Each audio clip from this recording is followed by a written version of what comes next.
ماشاءاللہ لا حول ولا قوة الا باللہ العلی العظیم اعوذ باللہ من الشیطان اللعین الرجیم بسم اللہ الرحمن الرحیم الحمد لأہلہ الصلاة علی اہلہا اما بعد فقط قال حق سبحانہ وتعالی فی محکم کتابہ الکریم بسم اللہ الرحمن الرحیم وَاسْأَلْ مَنْ أَرْسَلْنَا مِنْ قَبْلِكَ مِنْ رُسُلِنَا صلوات اللہ محمد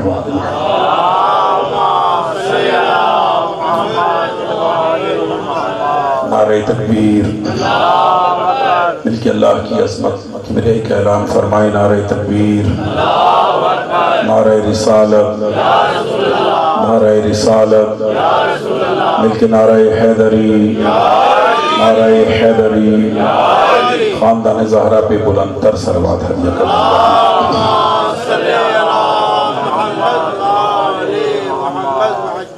میرے نہایت واجب الاحترام سادات عظام بزرگان دین مومنین کرام وقت کی غربت شامل حال ہیں پیچھے جہاں سے میں مجلس پڑھ کے آ رہا ہوں انہوں نے بہت تاخیر کی یہاں میرا 9:30 سے 10 بجے تک پہنچنے کا ٹائم تھا وہاں سے تاخیر ہوئی اور ابھی جعفریہ کالونی میں جا کے مجھے ایک اور وعدہ پورا کرنا تھا وہاں 10:30 بجے کا ٹائم تھا اور تقریباً کوئی 11 مجھے یہاں بچ گئے تو چند جملے آپ کی سماعتوں کی نظر کرنا چاہتا ہوں تاکہ یہاں بھی حاضری ہو جائے اور وہاں بھی حفاظ عہد ہو جائے سورہ مبارکہ زخرف توجہ چاہیے میں نے اس لیے خطبہ میں چھوڑ دیا مختصر خطبہ پڑھا تاکہ زیادہ موضوعات آپ کی سماعتوں کی نظر کر سکوں سورہ مبارکہ زخرف قرآن مجید کا 43واں سورہ ہے اور اس سورہ کی ایک آیت مجیدہ جس کا میں ابھی تھوڑی دیر میں تعارف کرواتا ہوں تلاوت کرنے کا شرف حاصل کیا توجہ ہے بھائی سورہ زخرف کی عظمت کے متعلق ایک روایت آپ کی عرفانی اور پاکیزہ سماعتوں کی نظر کرنا چاہتا ہوں پیغمبر اکرم صلی اللہ علیہ وآلہ وسلم بھائیان جاگے گا ارشاد فرماتے ہیں کہ جو شخص یہ چاہتا ہے کہ قیامت کے دن اللہ اس سے براہ راست ہم کلام ہو آپ سارے لائیں گے تو لطف نہیں آئے جائیے گا پھر توجہ فرمائیں وہ رسول جو وحی کے بغیر نطق نہیں فرماتے کہ جن کی زبان پر اللہ نے وحی کا تالا لگایا ما ینطق عن الہوا ان ہوا الا وحی یوحی وحی کے بغیر نہ بولنے والے نہ کلام کرنے والے رسول ارشاد فرماتے جاگیے گا کہ جو شخص یہ چاہتا ہے کہ قیامت کے دن اللہ اس سے براہ راست ہم کلام ہو شاید اس جملے کی اہمیت بعض دوست نہ سمجھے ہوں تو میں منبر کی دنیا کا جملہ ہدیہ کروں تاکہ معافی ضمیر آپ تک پہنچے کہ گویا رسول فرمانا یہ چاہتے ہیں کہ جو شخص یہ چاہتا ہے کہ وہ قیامت کے دن کلیم اللہ بن جائے مولا زندگی دے مولا آپ کے ساتھ یہ جملہ یاد رکھیے گا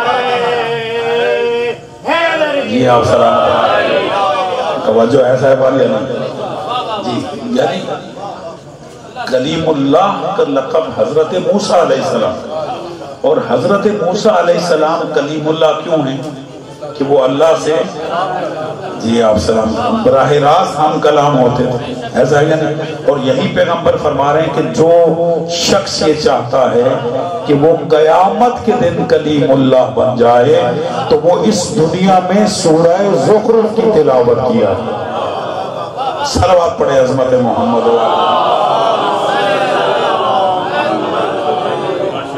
توجہ ہے اس کی اور بھی فضائل ہیں پھر کبھی ہدیہ کروں گا، وقت نہیں ہے، توجہ کیجئے گا۔ رسول اللہ پر قرآن مجید نازل ہوا، توجہ چاہیے، جس کی یعنی سورتوں کی تعداد 114 ہے اور آیتوں کی تعداد کم و بیش 6666، ایسے ہی تھوڑا سا جاگی۔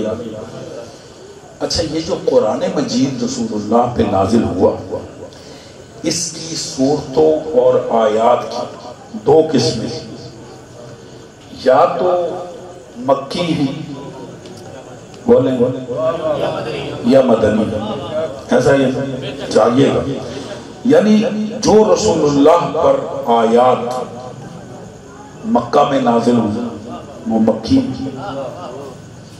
جو مدینہ منورہ میں نازل ہوئی وہ مدنی، ایسے ہی یعنی قرآن مجید کے 114 سوروں میں سے 6666 جو آیات ہیں، ان کے بارے میں علماء کہتے ہیں کہ اس کی دو قسمیں ہیں، یا یہ مکی ہیں یا یہ مدنی، ایسا ہے۔ اب سر اٹھائیے، اللہ اکبر بھائی جان، اگر آپ نے توجہ فرمائی تو لطف آئی۔ ان پوری آیات میں بھائی جان شاہ جی ایک آیت ایسی ہے پورے قرآن مجید میں، ایک آیت مبارکہ، ایک آیت ایسی ہے جو رسول اللہ پر نہ مکہ میں نازل ہوئی نہ مدینہ میں نازل ہوئی۔ کاشا میرا ساتھ ہے بھائی جان، تھوڑا زندگی دے، توجہ ہے، توجہ کیجئے۔ آگا جی ایک آیت ایسی ہے جو رسول اللہ پر نہ مکہ میں نازل ہوئی نہ مدینہ میں، میں بات اور آسان کروں، یہ رسول اللہ پر نہ حضر میں نازل ہوئی نہ سفر میں نازل ہوئی۔ یہ آیت وہ ہے جو رسول اللہ پر نہ امن میں نازل ہوئی نہ جنگ میں نازل ہوئی، بھائی جان نہ گھر میں نازل ہوئی نہ گھر سے باہر نازل ہوئی، توجہ ہے۔ ایک اور جملہ کہوں، نہ پہاڑ پہ نازل ہوئی نہ غار پہ نازل ہوئی۔ وقت نہیں ہے تھوڑا ساتھ دیجئے گا۔ ایک آیت ایسی ہے کہ جو رسول اللہ پر نازل ہوئی لیکن نہ وہ مکی ہے نہ مدنی ہے، توجہ کیجئے، وہ آیت کہاں پہ نازل ہوئی؟ بلکہ میں جملہ اور آسان کہوں، یہ وہ آیت ہے جو رسول اللہ پر زمین پہ نازل ہی نہیں ہوئی۔ توجہ ہو گئی آپ کی؟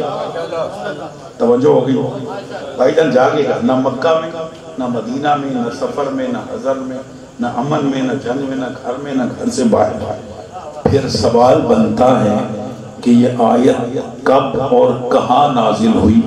یہ وہ آیت ہے جو رسول اللہ پر شب معراج چوتھے آسمان پہ نازل ہوئی۔ توجہ ہو گئی؟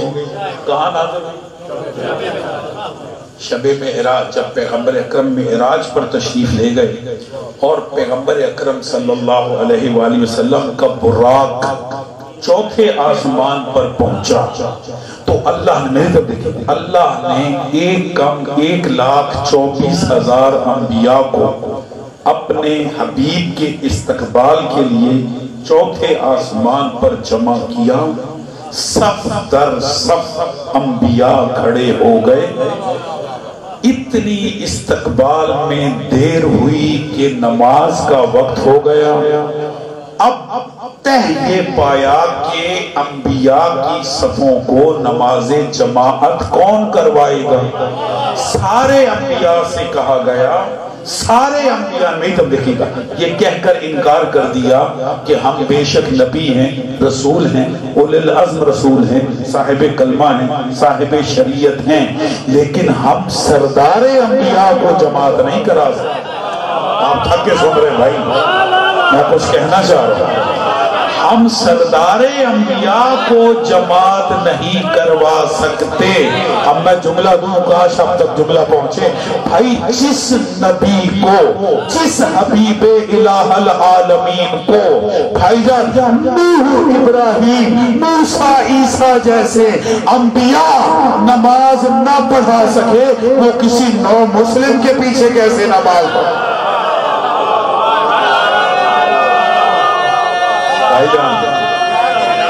بھائی جان جا کے جواب دیجئے گا. توجہ آئی نہیں؟ توجہ ہے صاحبان یا نہیں؟ ایک جملہ اور کہتا ہوں. آپ کا یہ موچی دروازہ، مجھے الحمدللہ کوئی 10 سال ہو گئے وہاں پہ محرم پڑھتے نثار حویلی میں. وہاں ایک مسجد اہل سنت کی، ان کے خطیب علامہ الہی بخش صاحب، انہوں نے ایک کتاب لکھی ہے جس کتاب کا نام ہے سیرت النبی. بھائی جان یہ جملہ آپ تک پہنچنا چاہیے. علامہ الہی بخش صاحب موچی دروازے کے رہنے والے، کتاب انہوں نے لکھی ہے سیرت النبی. اس میں اسی شب معراج چوتھے آسمان کے، بھائی جان چھوڑ دے مجھے پانی نہیں چاہیے، چوتھے آسمان کے واقعات کو لکھتے ہوئے وہ اپنی کتاب میں لکھتے ہیں کہ جب انبیاء کو نماز جماعت کروانے کا مرحلہ آیا اور بحث ہوئی، ابھی انبیاء یہ بحث کر رہے تھے کہ فنزل جبرائیل، حضرت سید الملائکہ جبرائیل علیہ السلام نازل ہوئے، رسول اللہ کے قریب آئے. وَأَخَذَ يَدِهِ الْيُمْنَى، وہ اپنے کتاب میں لکھتے ہیں کہ جبرائیل نے رسول اللہ کا دایاں ہاتھ پکڑا. وَرُفِعَ إِلَى السَّمَاءِ، اسے 5ویں آسمان یعنی اور بلندی کی طرف بلند کیا اور کہا تقدم یا رسول اللہ، اے اللہ کے رسول آگے بڑھی. اللہ نے انبیاء کی امامت کا تاج آپ کے سر پہ سجا دیا. آپ تھک کے سن رہے جاگنا، اللہ نے انبیاء کی امامت کا تاج آپ کے سر پہ سجا دیا ہے. یہاں تک لکھنے کے بعد علامہ الہی بخش صاحب اپنی کتاب میں لکھتے ہیں کہ بھلا کسی نبی کی کیا جرت کہ وہ میرے اس نبی کی برابری کر سکے کہ جس کا بازو پکڑ کے جبریل بلند کر دے. نہیں میں جملہ دے چکا ہوں، شاید آپ تھکے ہوئے ہیں. علامہ صاحب لکھتے ہیں کہ کسی نبی کی کیا جرت کہ وہ میرے اس نبی کی برابری کر سکے کہ جس کا بازو پکڑ کے جبریل بلند کر دے. ان کا جب میں نے یہ جملہ پڑھا عشرے کے دوران میں نے نثار حویلی میں انہیں خطاب کرتے ہوئے کہا کہ مولانا آپ نے بڑا پیارا جملہ لکھا، لیکن ایک جملہ مجھ حقیر کا بھی سنتے جائیے اور اسے بھی کتاب میں لکھ دیجئے کہ اگر فرش منیر پر جس نبی کا بازو پکڑ کے جبریل بلند کرے، جب کوئی اس کی برابری نہیں کر سکتا تو فرش غدیر پر جس علی کا بازو پکڑ کے نبی بلند کرے اور کہے من کنت مولا.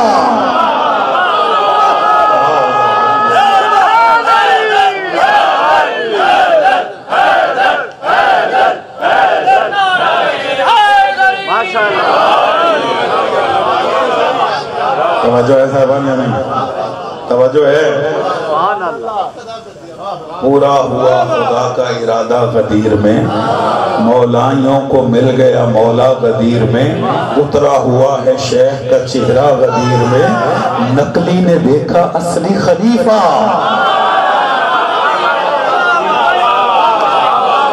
کئی بلند تر صلوات عظمت امیر المومنین.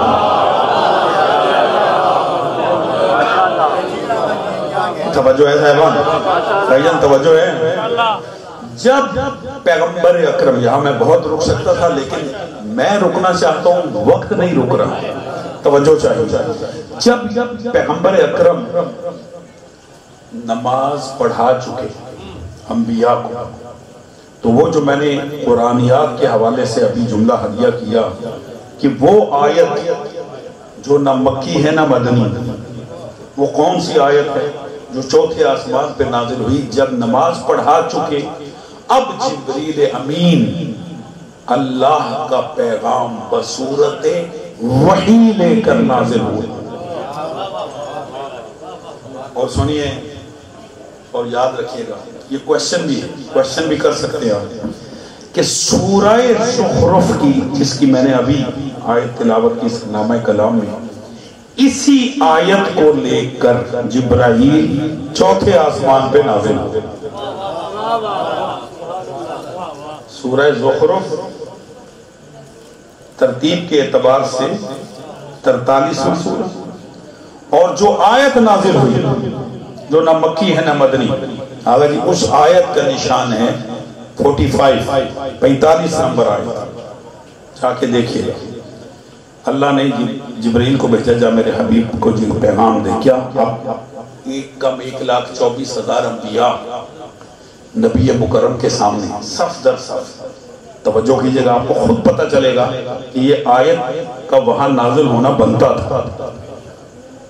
انبیاء ہیں، نبی کھڑے ہیں، جبرائیل نازل کہا اللہ درود و سلام کے بعد آپ پر وحی نازل کر رہے ہیں، اور وہ وحی یہ ہے وَاسْأَلْ من ارسلنا من قبلک من رسلنا۔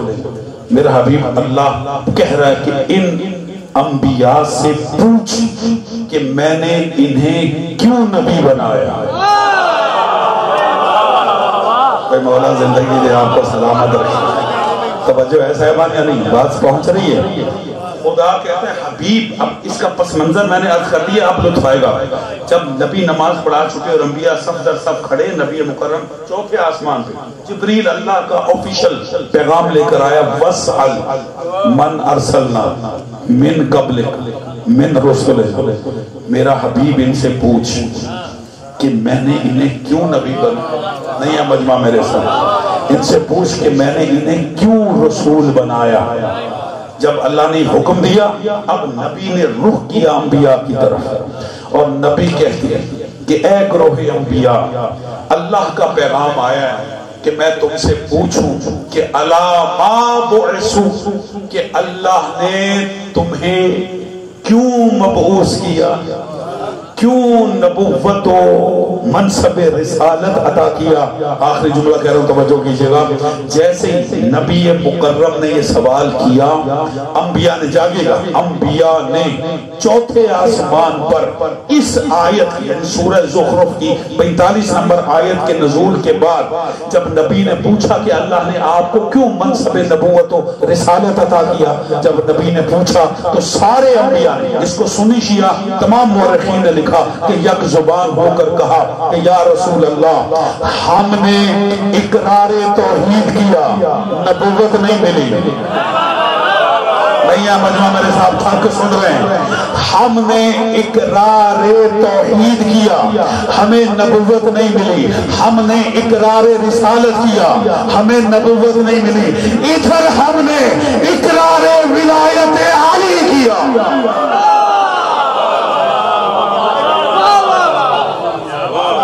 ادھر اللہ نے ہمیں مبعوث پر رسالت کر دیا۔ اب میں جملہ دوں، سر اٹھا کے سنیے گا، یعنی انبیاء نے کہا لا الہ الا اللہ، مبعوث پر رسالت نہ ہوئے۔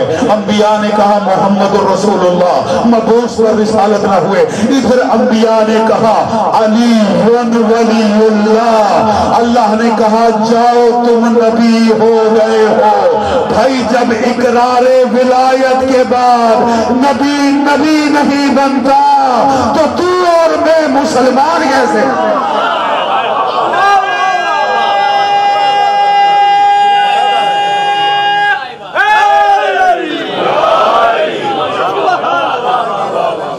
ایک جملہ کہہ دوں، بڑے پیار سے جملہ کہتا ہوں لیکن ہے قرآنی جملہ، وزن کیجئے گا، وزن کیجئے گا۔ 1,24,000 انبیاء کو نبوتیں ملی ہیں اقرار ولایت کے بعد، اور آخری نبی مکرم امام الانبیاء کی رسالت بچی ہے اعلان ولایت کے بعد۔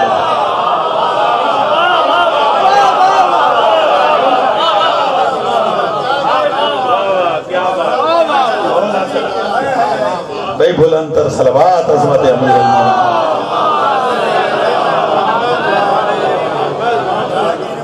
پیغام پہنچ گیا حضور۔ کربلا کے میدان میں بھی 2 گروہ تھے، ایک حسینیت کا اور ایک یزیدیت کا۔ اس کا ایک تعارف یہ تھا کہ جو حسینی گروہ تھا وہ سب اقرار ولایت کرنے والے تھے، علی ولی اللہ پڑھنے والے تھے، اور جو دوسرے تھے نہ صرف یہ کہ وہ اقرار نہیں کرتے تھے بلکہ وہ دشمن ولایت امیر المومنین تھے۔ کربلا کی جنگ دشمن ولایت اور حامیان ولایت کے درمیان، ایسا ہے یا نہیں؟ ایسا ہے۔ اور اسی دفاع ولایت کی جو پہلی شہیدہ ہے وہ محمد کی اکلوتی بیٹی فاطمہ۔ یہ ایام بی بی کی مظلومیت کے ایام، یہ ایام جناب زہرا کی مظلومیت کے ایام۔ شبیہ ذوالجلال نے برآمد ہونا ہے۔ میں صرف ایک روایت نقل کر کے آپ کی زحمتوں کو تمام کرتا ہوں، کاش آپ تک یہ جملے پہنچ جائیں۔ عزیزو، آپ جانتے ہیں کہ جب رسول اللہ کا آخری وقت تھا، رسول اللہ کا سر زہرا کی گود میں تھا، جب ملک الموت آیا دروازے پہ رک کے اجازت مانگتا رہا، اس وقت تک اس نے دہلیز زہرا پہ قدم نہیں رکھے جب تک زہرا نے اجازت نہیں دی۔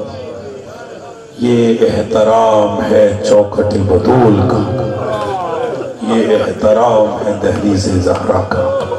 لیکن ابھی تو رسول زندہ تھے، ادھر رسول کی آنکھیں بند ہوئیں، اسی زہرا کے دروازے کو آگ لگائی، جلتا ہوا دروازہ زہرا کے پہلو پر گرا، اور اکیلا دروازہ نہ تھا۔ سید بیٹھے ہو، دل دکھے مجھے معاف کر دینا، اکیلا دروازہ نہ تھا، اس میں لوہے کی کیل تھی جو آگ سے سرخ ہو گئی تھی، زہرا کے پہلو میں پیوست ہو گئی۔ زہرا پکار کے کہتی ہے، بابا میرا محسن شہید ہو گیا۔ اجرکم اللہ، اجرکم اللہ۔ عزادارو، جب جبرائیل آئے نا رسول اللہ کے پاس، جب اسرائیل کو اجازت ملی، کہا رک جاؤ ابھی مجھے جبرائیل کا انتظار ہے۔ چند لمحوں کے بعد جبرائیل آئے، جبرائیل کے پاس، میری طرف دیکھے گا اتنا روئیں گے جتنا زہرا چاہے گی، جبرائیل کے پاس جنت کے 5 کفن تھے۔ رسول اللہ نے کفن اپنی بیٹی زہرا کو دی، کہا بیٹی یہ جنت سے 5 کفن آئے، میری طرف دیکھے گا، جنت سے 5 کفن آئے۔ کہا بابا حکم کیجیے، کہا پہلا کفن میرے لیے، اور میرے بعد سب سے پہلے جو مجھ سے آ کے ملو گی بیٹی تم ہوگی، یہ دوسرا کفن تیرے لیے، تیسرا کفن علی کے لیے، چوتھا کفن رسول فرماتے تیرے بیٹے حسن کے لیے، یہ ایام عزائے امام حسن ہے۔ رسول فرماتے بیٹی مدینہ شہر ہوگا، تیرے بیٹے حسن کو زہر دیا جائے گا، تیری بیٹیاں حسن کے جگر کے ٹکڑے اپنے ہاتھوں پہ گنیں گی، حسن کو حسین غسل دے گا۔ یہ چوتھا کفن حسن کے لیے۔ اب آپ کی آواز گریہ بلند ہوگی۔ رسول کے بولنے سے پہلے زہرا کہتی ہے بابا یہ 5واں کفن حسین کے لیے۔ اجرکم اللہ، حسین کا نام آیا، رسول فرماتے زہرا نہ خود رو نہ مجھے رلا، بیٹی کفن اسے دیا جاتا ہے جسے غسل دیا جائے، بیٹی کفن اسے دیا جاتا ہے جسے دفن کیا جائے۔ تیرا حسین کربلا میں پیاسا مارا جائے، لا غسل لہو ولا کفنا، جسے نہ غسل دیا جائے گا نہ کفن دیا جائے گا۔ تڑپ گئی زہرا، تڑپ کے کہتی ہے بابا پھر یہ 5واں کفن کس کے لیے؟ کہا بیٹی یہ بھی تیرے بیٹے حسن کے لیے۔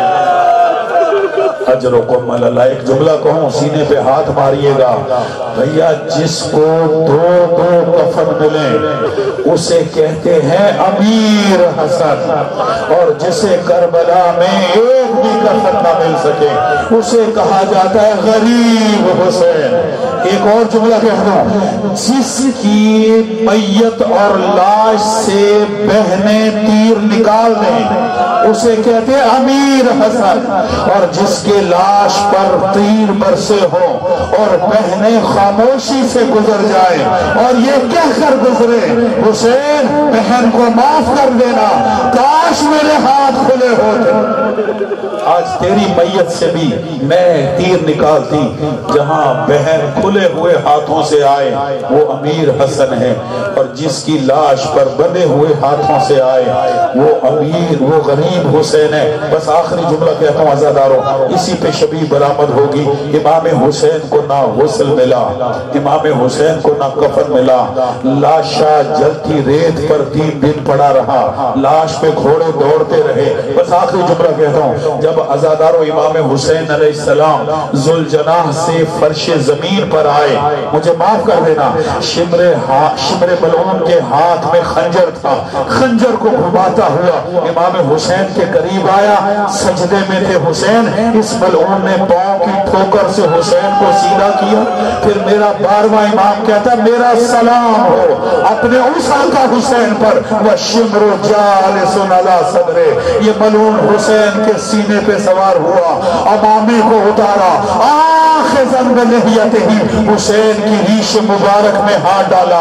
اس ملعون کے ہاتھ میں خنجر تھا، اس نے خنجر کو چلانا شروع کیا، ادھر خنجر چلا رہا تھا، ادھر سیاہ برقعے والی بی بی کہتی تھی نہ مار، میں نے چکیا پیس کے پالا۔ کربلا میں ایک وقت ایسا آیا کہ حسین کا سر تن سے جدا ہوا، آسمان سے خون برسا، آواز آئی الا قتل الحسین، الا ذبح الحسین، لوگوں حسین کربلا میں مارا گیا، لوگوں حسین کربلا میں ذبح کر دیے گئے۔ ذوالجناح نے اپنی پیشانی کو خون حسین سے رنگین کیا۔ عزادار منظر دیکھے گا، سب سے پہلے جو قتل حسین کی خبر لے کر آیا وہ حسین کا رہوار تھا، حسین کا وفادار ذوالجناح تھا، ذوالجناح جو حسین کو بچا رہا تھا اور کہہ رہا تھا آقا میری پشت پہ سوار ہو جائیے، میں آپ کو نجف لے جاتا ہوں، میں آپ کو مدینہ لے جاتا ہوں۔